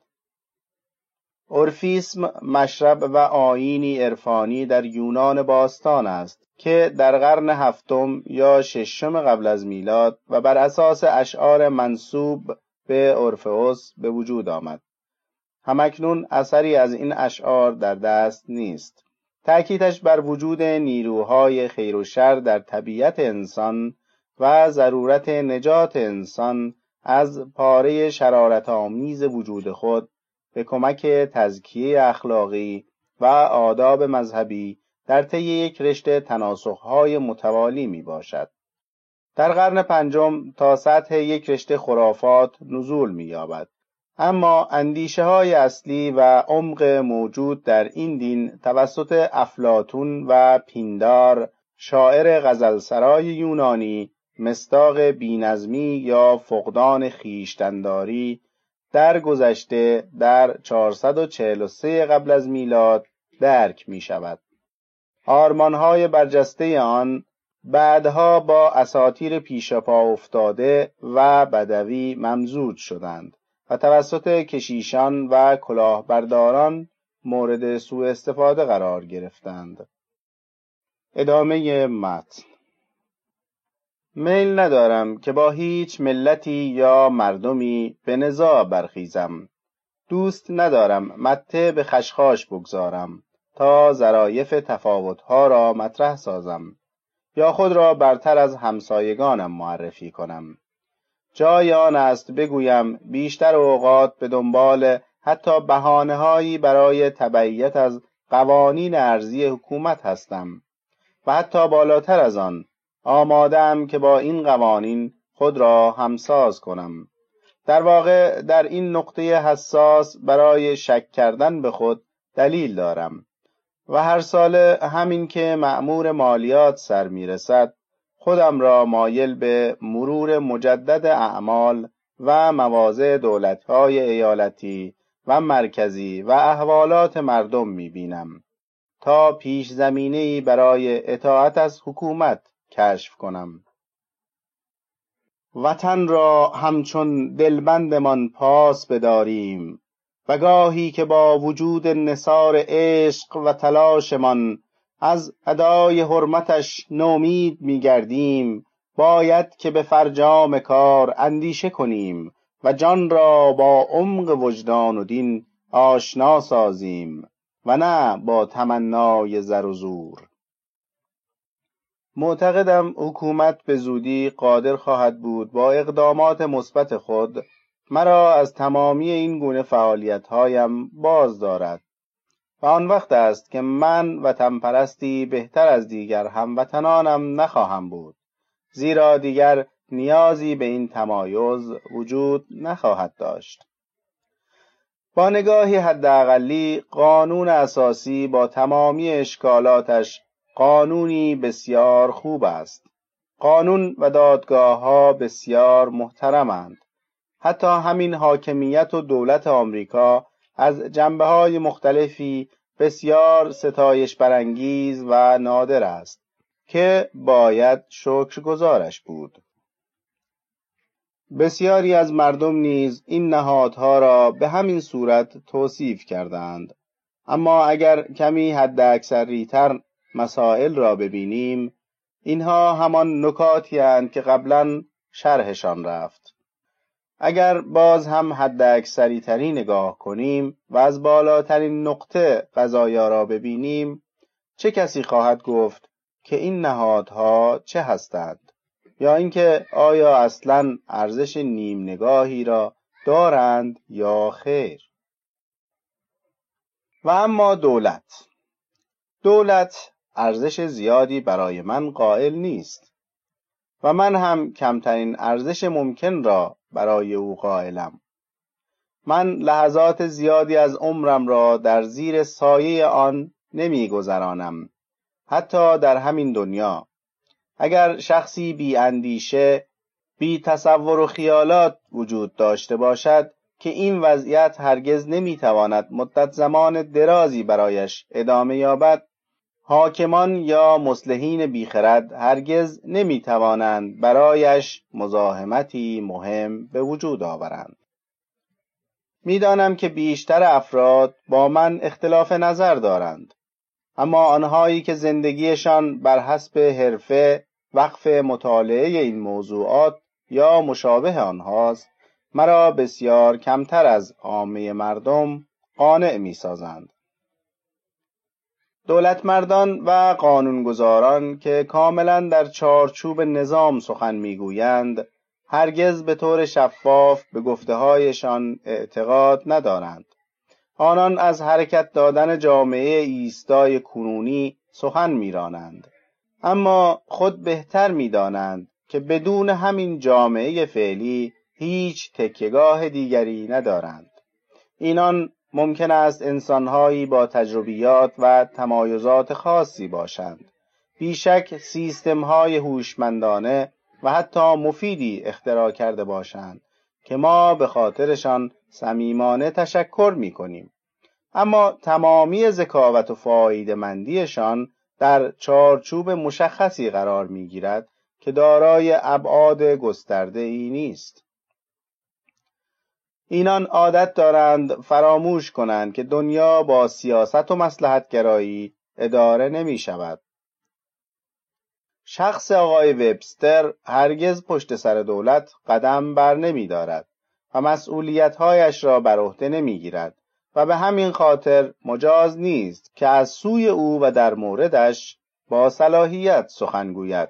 سخنانش برای قانونگذارانی خردمندانه است که در اندیشه اصلاحات اساسی در دولت موجود نیستند، اما در نظر متفکران و آنانی که برای تمامی زمانها قانون می‌گذارند، او هرگز یک بار هم لحظه‌ای به اون موضوعات فکر نکرده است. من از وجود کسانی مطلعم که حدس‌های خردمندانه و نیک نفسانه‌شان حدود و ظرفیت پذیرش اندیشه وی را به زودی افشا خواهند ساخت. با این وجود در مقایسه با مشغولیات بی‌ارزش اکثر اصلاح طلبان و نیز در مقایسه با خرد و فصاحت باز هم بی‌ارزش‌تر عامه سیاستمداران، سخنان او تنها سخنان با ارزش و خردمندانه موجود است و اما به خاطر وجود او خدا را شاکریم. در مقایسه با دیگران همیشه قوی، اصیل و بالاتر از همه اهل عملتر است. با این همه کارهای وی از روی خرد یا مصلحت اندیشی سازشکارانه است. اما حقیقت همیشه خود را با خودش سازگار می کند و علاقه‌ای به کشف و افشای عدالتی ندارد که ممکن است با بی‌عدالتی سازش کرده باشد. حقیقت خود را با اینها مقایسه نمی کند. وبستر به خوبی سزاوار عنوان مدافع قانون اساسی است. البته همین لقب را نیز دارد. واقعاً قرار نیست که هیچ حرکتی از سوی او جز حرکات دفاعی انجام پذیرد. وی رهبر نیست، بلکه راهرو است. رهبرانش مردگان 1787 اند. پاورقی. مردان 1787. در سال 1787 با تشکیل جلسه کنگره آمریکا برای ایجاد دولتی مقتدر، قانون اساسی آمریکا به تصویب رسید. نویسندگان و تصویب کنندگان قانون اساسی آمریکا در تاریخ این کشور به پدران بنیانگذار شهرت دارند. ادامه متن.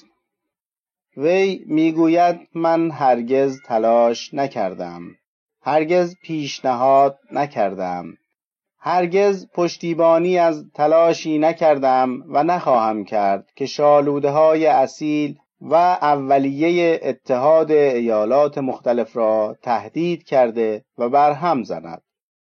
وی در ادامه در توجیه مجوزی که قانون اساسی به بردهداری داده است میگوید چون این مجوز بخشی از یک مجموعه جامع و مانع و بیخدشه است، پس بهتر است آن را به حال خود واگذاشت.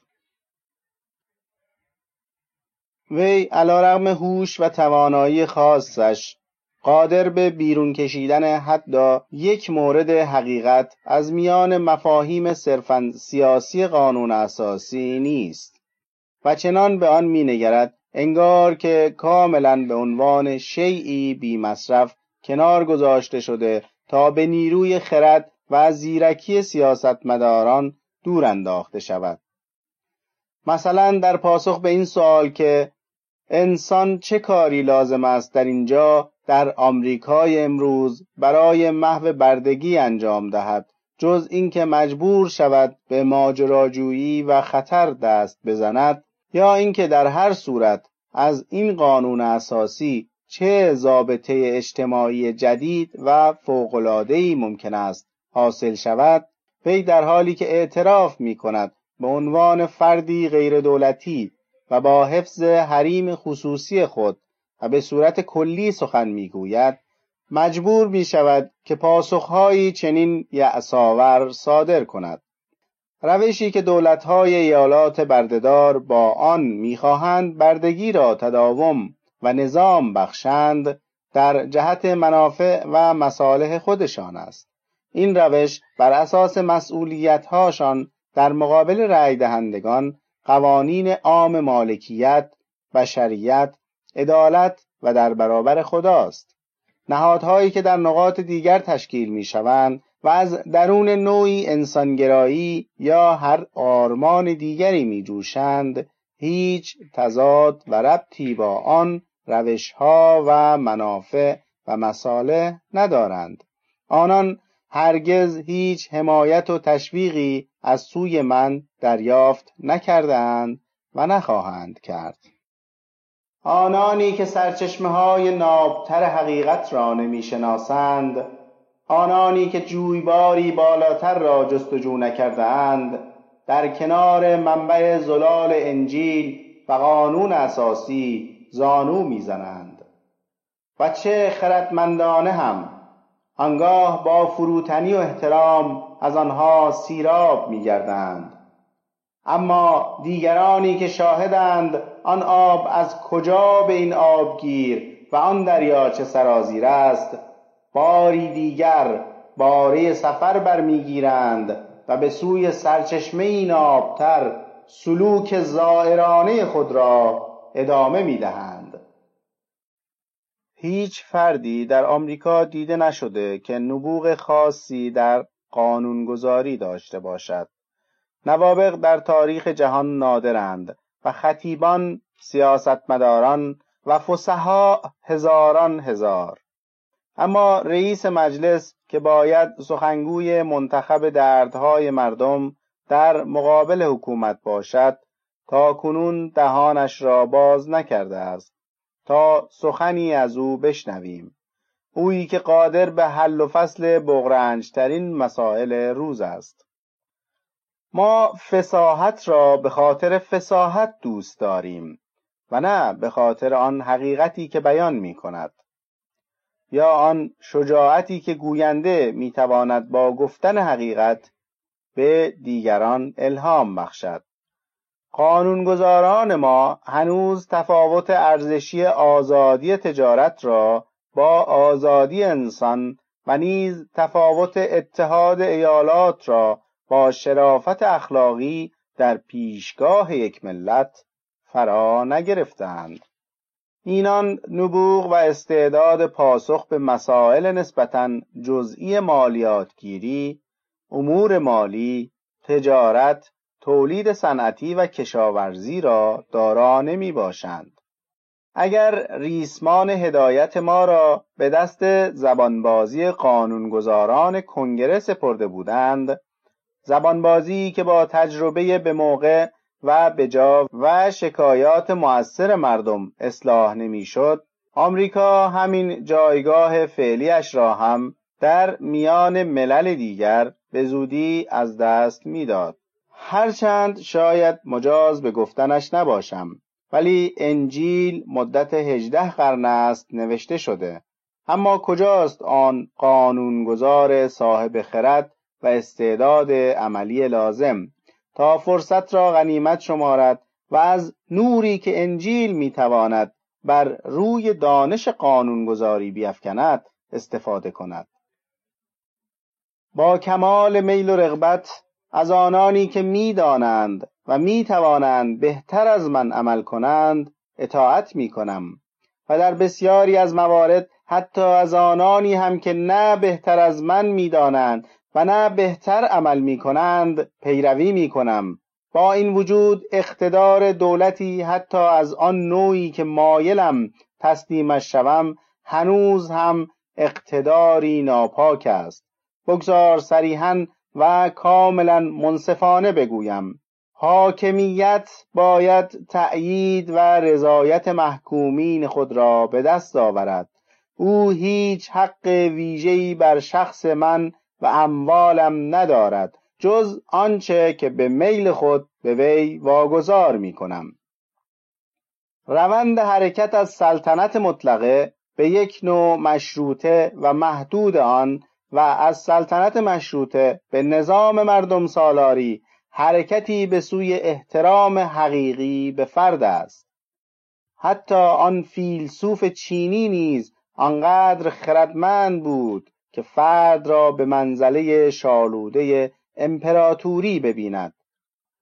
آیا مردم سالاری آنطور که ما میشناسیم آخرین مرحله پیشرفت ممکن در ساختار دولت است؟ آیا ممکن نیست که گامی فراتر به سوی شناخت و سازماندهی حقوق بشر برداشت؟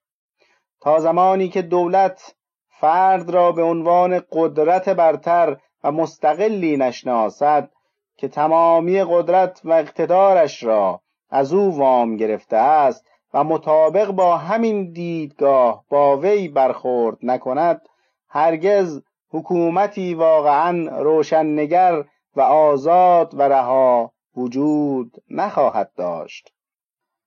حکومتی حداقلی که میتواند نسبت به همه انسانها منصف باشد و با فرد همچون یک همسایه محترمانه رفتار کند. حکومتی که اگر عده انگشت شماری بی توجه به او زندگی کنند نه هراست از این که امنیت و آرامشش دچار آسیب می شود.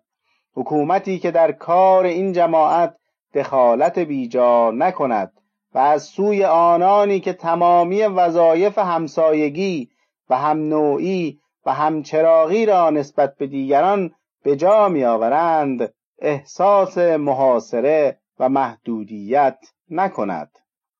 این است آن رؤیایی که همیشه به آن دلخوشم. حکومتی که این چنین میوه‌ای می‌دهد و تا وقتی که میوه به عمل آید بارش را تحمل می‌کند تا هرچه سریعتر آن را به زمین تحویل دهد، راه را برای حکومتی باز هم کاملتر و سرافرازتر هموار می‌سازد. حکومتی که من نیز در خیال آن را تجسم کردم، اما هنوز در جایی ندیدم.